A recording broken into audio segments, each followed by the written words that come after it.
So I'm reading The Courage to Love by Stephen Gilligan, who was one of the real deals in the field, right? Sue Johnson saw him and was in awe. Scott Miller knows him and said, yeah, we all need to be listening to Steve. And he was a direct student of Milton Erickson.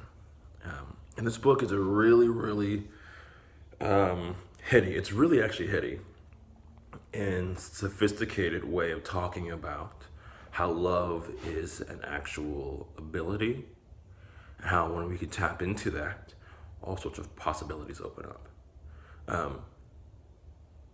And it sounds kind of hippy dippy, or it sounds super obvious, right? But just take a second and go through a mental experiment. Think back to the last time you were talking to someone, when you were looking at someone, when you were listening to someone, and you felt deeply heard, right? And I mean like profoundly heard. And notice what happens in your body when you feel that. I think back to my son, who is just over a year old, and he comes crawling to me and pulls up on my leg, and he looks at me with this complete presence. There's this warm rush that just floods through me. It's incredible. It's incredible. And I see how that just draws me in. Now imagine that is the same feeling you can continually give to your clients. So that embodied feeling, right? That emotional state, which is not a thinking thing, it's a body thing, is what I think Steve is tapping into in this book. And there are different variations to it, and I don't want to get into all that, but that's what he's talking about. Is if that is where you are talking from constantly with clients, all sorts of possibilities open up.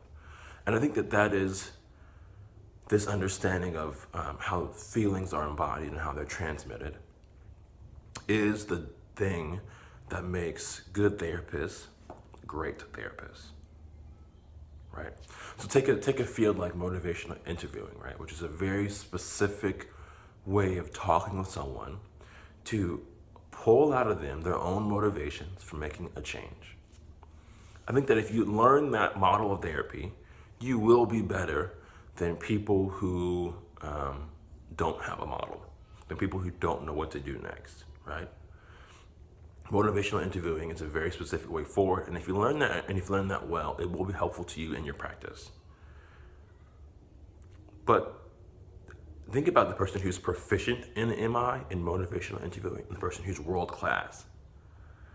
I would bet you that the difference is not how skilled they are at motivational interviewing.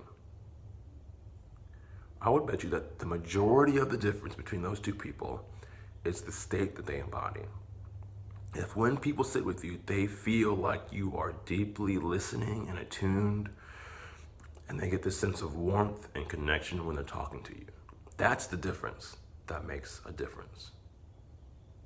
That's the difference that makes a difference.